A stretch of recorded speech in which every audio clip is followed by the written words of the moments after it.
ভারী বর্ষণে সাতপাখি ও দুর্গাপুরে ব্যাপক জলাবদ্ধতা। একটি কালভার্ট বা ব্রিজের জন্য চরম ভোগান্তিতে হাজারো মানুষ। মোহাম্মদ রমজান আলী, আটোয়ারী উপজেলা পঞ্চগড় প্রতিনিধি। তারিখ 20-7-2026। পঞ্চগড় জেলার আটোয়ারী উপজেলায় টানা 72 ঘন্টার ভারী বর্ষণে সাতপাখি ও দুর্গাপুর এলাকার সার্বিক জীবনযাত্রা স্তব্ধ হয়ে পড়েছে।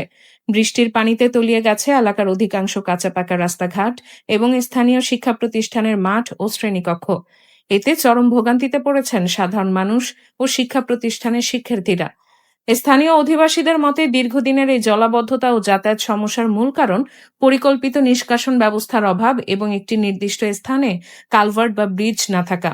বর্ষা এলেই সাতপাখি ও দুর্গাপুর গ্রামের পানি নিষ্কাশন পথ অবরুদ্ধ হয়ে যায়। ফলে সামান্য বৃষ্টিতেই রাস্তাঘাট তলিয়ে পানি জমে থাকে দিনের পর দিন। বর্তমানে রাস্তার উপর দিয়ে পানি প্রবাহিত হওয়ায় যানবাহন চলাচল তো দূরের কথা, হেঁটে চলাই দুষ্কর হয়ে পড়েছে। এছাড়া স্থানীয় স্কুলে পানি জমে থাকার কারণে শিক্ষার্থীদের পড়াশোনা চরমভাবে ব্যাহত হচ্ছে। কোমলমতি শিশুরা স্কুলে যাতায়াত করতে পারছে না, যা এলাকার শিক্ষা কার্যক্রমে দীর্ঘমেয়াদী নেতিবাচক প্রভাব ফেলছে।